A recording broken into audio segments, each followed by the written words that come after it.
साम्राज्य, सामान्यांचा असामान्य आवाज। किडनी रॅकेटमधील एजंट रामकृष्ण सोनचू याने सोलापुरातील मोक्याच्या ठिकाणी तब्बल 25 एकर जागा खरेदी केल्याची धक्कादायक माहिती पुढे आली आहे। सोनचू याच्या जवळच्या व्यक्तीने नाव न छापण्याच्या अटीवर ही माहिती दिली। विदर्भातील शेतकऱ्यांच्या किडनी विक्री प्रकरणात सोनचू सध्या अटकेत आहे।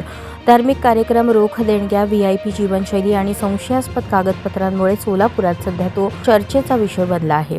हैदराबाद येथे नोकरी व्यवसायानिमित्त गेलेला सोनचू 10 वर्षांपूर्वी सोलापुरात आला।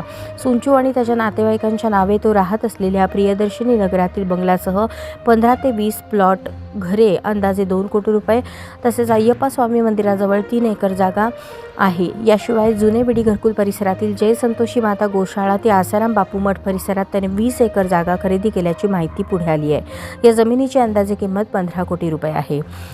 पुढील वर्षी सोलापुरात होणाऱ्या चागंटी कोटेश्वरराव महाराज यांच्या प्रवचनाचा सर्व खर्च उचलण्याची तयारी सोनचूने दर्शवली होती। मात्र या प्रवचनाला वैष्णवी देवी मंदिर ट्रस्ट हे नाव देण्याची अट त्याने घातल्याने हे प्रवचन पारंपरिक आयोजकांमार्फतच होणार असल्याची माहिती मिळाली। 2017 मध्ये रामकृष्णाने देवकीनंदन ठाकूर यांचे प्रवचन सोलापुरात आयोजित केले होते। त्यासाठी 75 लाख रुपये खर्च आला। मिळालेल्या माहितीनुसार रामकृष्ण सोनचू याने नोव्हेंबर 2026 मध्ये प्रसिद्ध देवकीनंद ठाकूर यांच्या प्रवचनाचे पुन्हा आयोजन केले। त्यासाठी 20 लाख रुपये देऊन प्रवचन बुक केल्याचे सांगण्यात आले।